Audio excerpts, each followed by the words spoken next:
जय हिंद दोस्तों, आप सभी का गांव तक रोजगार स्टडी पर बहुत बहुत स्वागत है। तो फ्रेंड, जैसा कि आप सब यहां पर देख पा रहे होंगे, आज का ये वीडियो बहुत ही महत्वपूर्ण होने वाला है।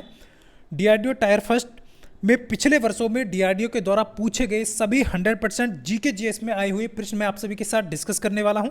100% रियल प्रश्न है, क्योंकि आप सभी जाकर के चैनल पर भी विजिट कर सकते हैं। मैंने इसका एनालिसिस भी कराया था, तो बहुत ही महत्वपूर्ण ये वीडियो हो जाता है आप सभी की परीक्षा की दृष्टि से। जितने भी कैंडिडेट डीआरडीओ सितंबर 11 का फॉर्म फिल कर रहे हैं, उनके लिए बहुत ही महत्वपूर्ण है कि डीआरडीओ किन किन टॉपिक से आपके प्रश्न पूछता है, किस किस टाइप के प्रश्न पूछता है, क्योंकि ये बहुत ही महत्वपूर्ण है। या तो सीनियर टेक्निकल असिस्टेंट बी और टेक्नीशियन ए टायर फर्स्ट दोनों के ही महत्वपूर्ण प्रश्न इसमें सम्मिलित हैं कि जी के और जीएस में जो है किस टाइप के प्रश्न यहाँ पर डीआरडीओ ने पूछे हैं। वो सारे प्रश्न इस वीडियो में इंक्लूड हैं, तो बहुत ही महत्वपूर्ण तरीके से आपको जो है इन प्रश्नों को ध्यान में रखना है।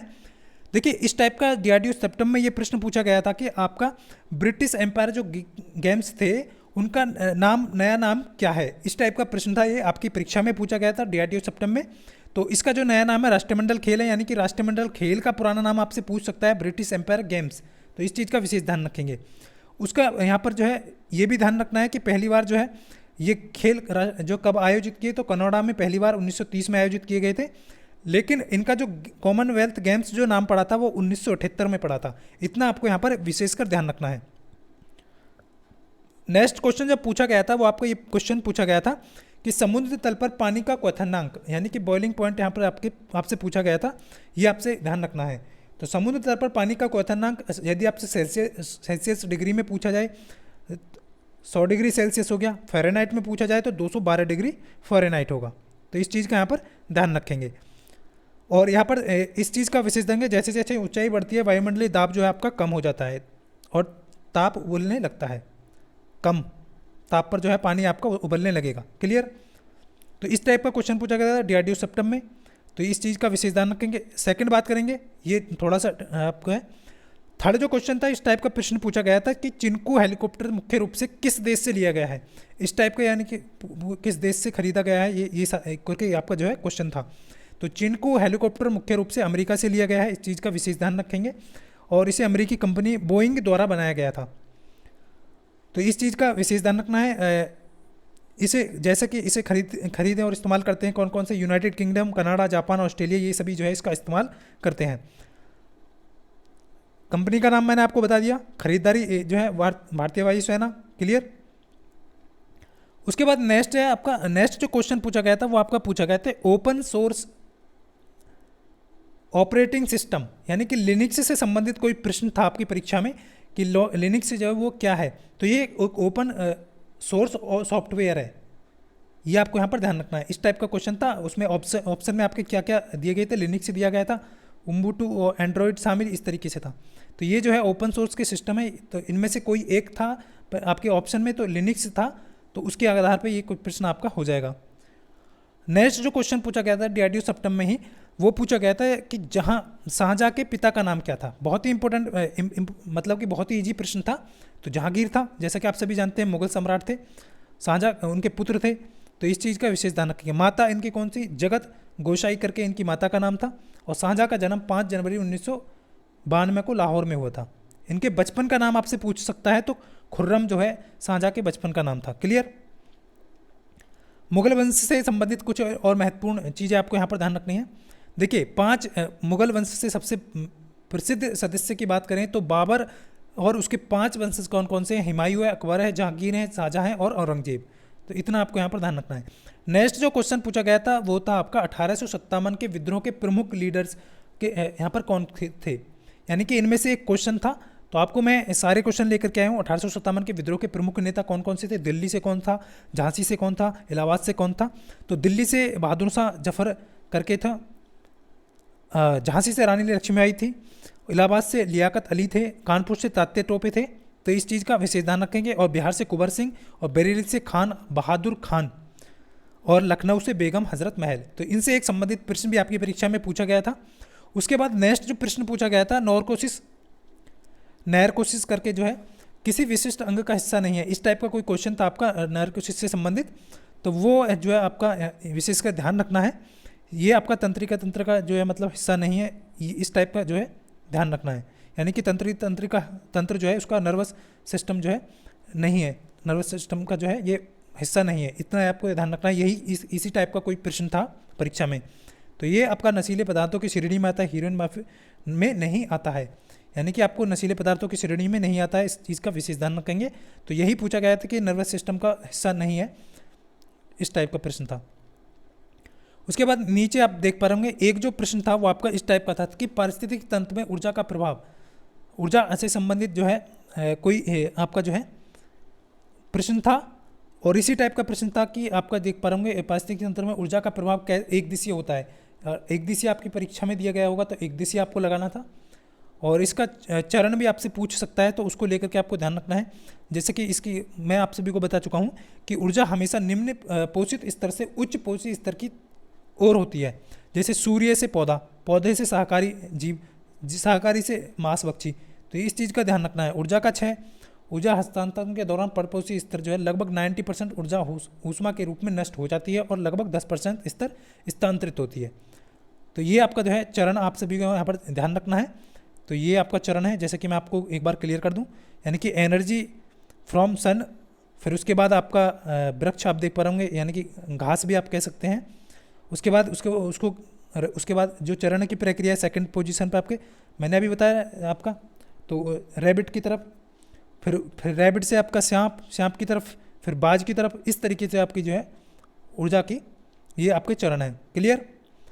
नेक्स्ट जो क्वेश्चन है, नेक्स्ट क्वेश्चन आपका पूछा गया था कि जम्मू कश्मीर की प्रमुख नदी कौन सी है।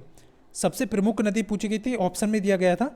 तो झेलम, चिनाब और तवी करके जो है शामिल हैं जम्मू कश्मीर की प्रमुख नदी में। तो इस चीज़ का यहाँ पर विशेष ध्यान रखेंगे। ये क्वेश्चन आपके परीक्षा में पूछा गया था। झेलम, थोड़ा सा इनसे संबंधित प्रश्न देख लेते हैं। झेलम नदी हिमालय की एकमात्र प्रमुख नदी है, ये भी आपको ध्यान रखना है। सिंधु की एक सहायक नदी है जो कि पंजाब 5 नदियों वाला शहर माना जाता है। श्रीनगर भी झेलम के 2 किनारों बसा हुआ है। ऐसा कौन सा शहर है, ये भी क्वेश्चन आपसे पूछ सकता है कि दोनों किनारों पर बसा है, झेलम नदी के दोनों किनारों। श्रीनगर शहर है। चिनाब नदी जम्मू और कश्मीर में होकर बहने वाली एक महत्वपूर्ण नदी है। जम्मू की जीवन रेखा किसे कहा जाता है, तो तवी नदी को जम्मू की जो है जीवन रेखा कहा जाता है। तो ये आपको ध्यान रखना है।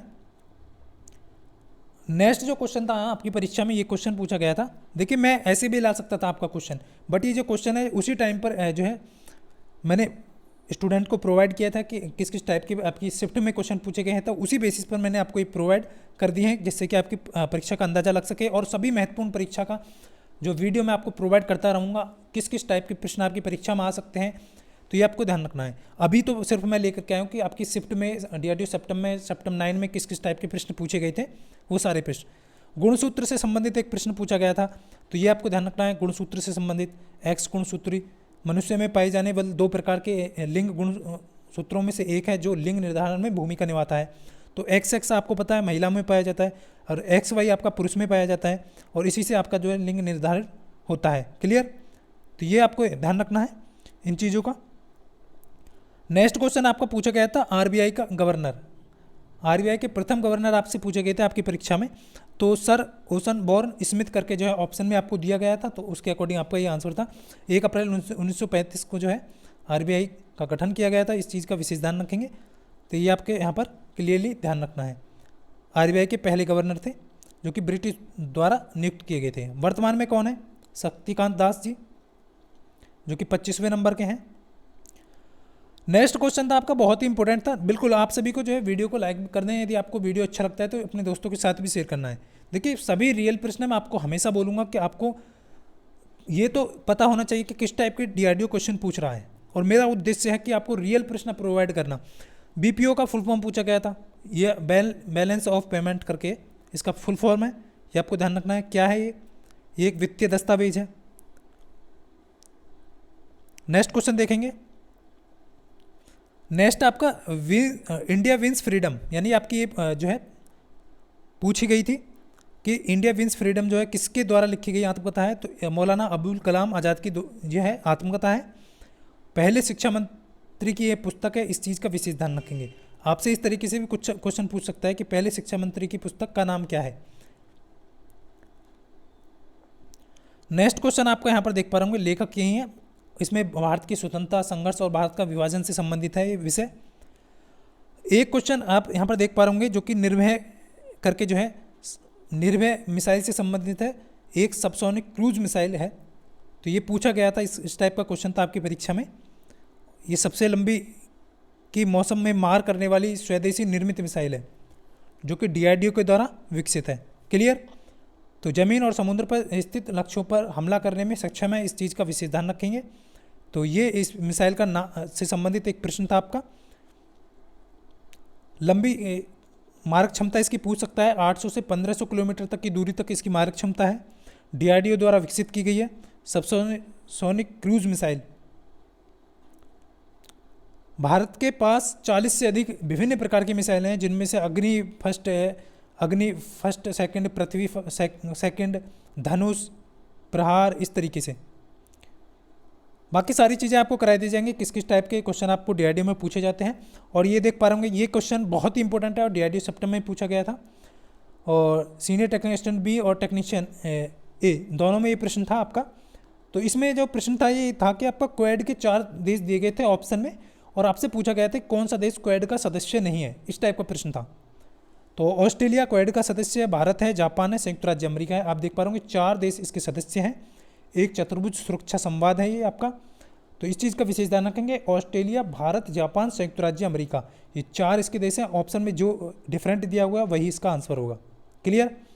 उसके बाद नेक्स्ट जो क्वेश्चन था आपका, राष्ट्रीय शिक्षा दिवस से संबंधित प्रश्न था कि राष्ट्रीय शिक्षा दिवस कब मनाया जाता है। तो हर साल 11 नवंबर को आपका राष्ट्रीय शिक्षा दिवस मनाया जाता है। स्वतंत्र के पहले शिक्षा मंत्री मौलाना अबुल कलाम की जयंती के उपलक्ष्य में ये आपका शिक्षक दिवस मनाया जाता है। क्लियर, जो कि शिक्षा दिवस के रूप में।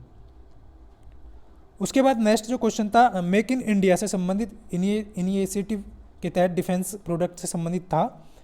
ये डील से संबंधित प्रश्न था कि भारत के साइन की थी $5 अरब में, तो वो किसके साथ थी, तो रूस के साथ इसकी डील थी। ये मतलब क्वेश्चन आपकी परीक्षा में पूछा गया था। ब्रिक्स में, और आप देख पा रहे होंगे, मैंने आप सभी को, मैं क्लियर बोलता हूँ बार बार, अभी फॉर्म को लेकर के जितने भी कैंडिडेट कमेंट कर रहे हैं, देखिए अभी लिंक एक्टिव नहीं हुआ है, जैसे एक्टिव हो जाएगा तो आप सभी को प्रोवाइड कर दिया जाएगा। ब्रिक्स में वर्तमान में भारत के कितने देश सम्मिलित हैं, इस टाइप का क्वेश्चन था आपकी परीक्षा में। तो ये आपसे ये क्वेश्चन नहीं पूछा था कि कितने देश शामिल है, अब वर्तमान में 11 देश शामिल हैं, लेकिन आपको दिया गया था कि ब्रिक्स में कौन सा देश सम्मिलित नहीं है। 4 ऑप्शन दिए गए थे, उसके अकॉर्डिंग आपसे प्रश्न पूछा गया था। बट आपको ध्यान रखना है, अब वर्तमान में ब्रिक्स में 11 देश सम्मिलित हैं। ब्राज़ील है, रूस है, भारत है, चीन है, दक्षिण अफ्रीका है। क्लियर। पहले स्टार्टिंग में शुरुआत में 4 ही देश थे, फिर उसके बाद आपका देख पा रहे होंगे इसमें साउथ भी आया, उसके बाद फिर कौन सा है, यानी कि दक्षिण अफ्रीका आया था, फिर मिस्र आया, फिर इथोपिया आया, फिर इंडोनेशिया आया, फिर ईरान और संयुक्त अरब अमीरात। तो टोटल मिलाकर के वर्तमान में ब्रिक्स में 11 देश सदस्य हैं, देश शामिल हो चुके हैं। क्लियर, इस चीज़ का विशेष ध्यान रखेंगे। देखिए यहाँ पर मैं क्लियर कर दूं आपको, सदस्य देश कौन कौन से हैं, यानी कि जब उस टाइम पे सदस्य देश थे, ब्राज़ील था, रूस था, भारत था और चाइना और दक्षिण अफ्रीका। ये अब तो सारे दिए गए हैं इसमें, तो ये आपको यहाँ पर ध्यान रखना है। ग्लोबल साउथ देशों के प्रभाव को बढ़ाना होता है, आर्थिक, राजनीतिक और सामाजिक सहयोग से मजबूत विस्तार। मूल रूप से 4 देशों का समूह था। दक्षिण अफ्रीका, जैसे मैंने अभी बताया आपको, 2010 में शामिल किया गया। 2024 और 25 में और अन्य देश जैसे जिसमें मिस्र है, इथोपिया है, ईरान है, संयुक्त अरब अमीरात है, इंडोनेशिया है, ये सभी शामिल किए गए हैं। नेक्स्ट क्वेश्चन आपका था परीक्षा में कि संयुक्त राष्ट्र संघ की स्थापना कब की गई थी। 24 अक्टूबर 1945 को हुई थी, जैसा कि आपको पता है। इसका हेडक्वार्टर आपसे पूछ ले, ये आपसे पूछ सकता है कि मुख्यालय इसका क्या है, तो न्यूयॉर्क शहर में इसका मुख्यालय है। इस चीज़ का विशेष ध्यान रखेंगे, इस टाइप का क्वेश्चन था। नेक्स्ट आपका यहाँ पर सुल्तान अजलन शाह कप किस खेल से संबंधित है, इस टाइप का क्वेश्चन था। सुल्तान अजलान शाह कप जो है किस खेल से संबंधित है, तो ये आपका हॉकी से संबंधित है। इस टाइप का प्रश्न आपकी परीक्षा में पूछा गया था। ये मलेशिया में आयोजित एक टूर्नामेंट है जिसकी शुरुआत 1983 में की गई थी। नेक्स्ट आपका बिम्बस्टेक। देखिए नेक्स्ट क्वेश्चन, एक ये क्वेश्चन भी बार बार आपकी परीक्षा में पूछा गया था और हर शिफ्ट में एक क्वेश्चन था कि बिम्बस्टेक के सदस्य देश कौन से नहीं है। 4 ऑप्शन दिए गए थे आपको, उसमें पूछा गया था बिम्बस्टेक सदस्य कौन सा ऑप्शन में नहीं है, मतलब कि इस तरीके से कि बिम्बस्टेक का सदस्य कौन सा देश नहीं है। तो इस चीज़ का विशेष ध्यान रखें। कौन कौन से हैं? बांग्लादेश है, भूटान है, भारत है, म्यांमार है, नेपाल है, श्रीलंका है और थाईलैंड। ये बिम्स्टेक के सदस्य देश हैं। बंगाल की खाड़ी क्षेत्र में केंद्रित एक उपक्रम संघ क्या है? क्षेत्रीय संगठन है जिसका उद्देश्य देशों के बीच तकनीकी और आर्थिक सहयोग को बढ़ावा देना है। तो ये आपको ध्यान रखना है सारे सदस्य देश। उसके बाद एक क्वेश्चन था आपका कि परम 8000 से संबंधित प्रश्न था कि भारत का पहला सुपर कंप्यूटर कौन सा है? तो परम 8000 था, जो कि आपकी परीक्षा में पूछा गया था। और 1991 में इसे पुणे के सीडेक द्वारा जो है विकसित किया गया, इसके जो है ध्यान रखना कि डॉक्टर विजय पी भाटकर के नेतृत्व में। क्लियर? स्वदेशी है। नेक्स्ट क्वेश्चन था ध्वनि, हवा में ध्वनि की गति कितनी होती है, यानी कि speed of sound in air. तो 343 मीटर प्रति सेकंड, ये आपका क्वेश्चन का आंसर होगा। ये भी क्वेश्चन आपकी परीक्षा में पूछा गया है DRDO सेप्टम में। तो इस टाइप के प्रश्न पूछे गए थे। मुख्य बिंदु की बात कर लेते हैं। तो देखिए स्टैंडर्ड स्पीड की बात करें 20 डिग्री सेल्सियस पर हवा में ध्वनि की जो चाल होती है 343 मीटर जो है, और लगभग 1235 किलोमीटर प्रति घंटा आप कह सकते हैं, या फिर 767 मील प्रति घंटा कह सकते हैं। टेम्परेचर का जो है इफेक्ट है इस पर क्या है? तो ताप बढ़ने पर ध्वनि की गति हमेशा बढ़ती है, ध्यान रखेंगे। 1 डिग्री सेल्सियस वृद्धि के लिए लगभग 0.6 मीटर प्रति सेकंड जो स्पीड जो है वो आपकी बढ़ जाती है। तो इतना आपको ध्यान रखना है। तो फ्रेंड्स, जैसा कि आप सब यहाँ पर देख पा रहे होंगे, लास्ट क्वेश्चन आपका है। इस टाइप का प्रश्न आपकी परीक्षा में पूछा गया था। और ध्यान रखना, ये जो पूछा गया था कि भारत का पहला परमाणु परीक्षण कब हुआ था और इसका नाम क्या रखा गया था, इसको किस नाम से पुकारा गया था। तो इस चीज़ का विशेष ध्यान रखना है, कमेंट करके बताना है कि भारत का पहला परमाणु परीक्षण कब हुआ था और इसको क्या नाम दिया गया था। लेकिन दुनिया का पहला परमाणु परीक्षण की बात करें तो ट्रिनिटी टेस्ट 2000 जो है 1945 में 16 जुलाई 1945 को अमेरिका के जो है द्वारा किया गया था। लेकिन भारत का पहला परमाणु परीक्षण जो है और परमाणु का सेकंड परीक्षण जो है, ये इस टाइप का प्रश्न आपके परीक्षा में पूछा गया था। तो कमेंट करके बताना है कितने कैंडिडेट हैं इसका जो है आंसर दे पाएंगे कि भारत का पहला परमाणु जो परीक्षण है वो कब किया गया था और इसको क्या नाम दिया गया था। तो ये सारे प्रश्न थे, बाकी नेक्स्ट वीडियो में आपको प्रोवाइड कर दिए जाएंगे। तो उम्मीद करता हूँ आप सभी अच्छे से समझ पाएंगे कि किस किस टाइप के प्रश्न DRDO पूछता है। मिलता हूँ नेक्स्ट वीडियो में, तब तक के लिए सभी को जय हिंद, वंदे मातरम।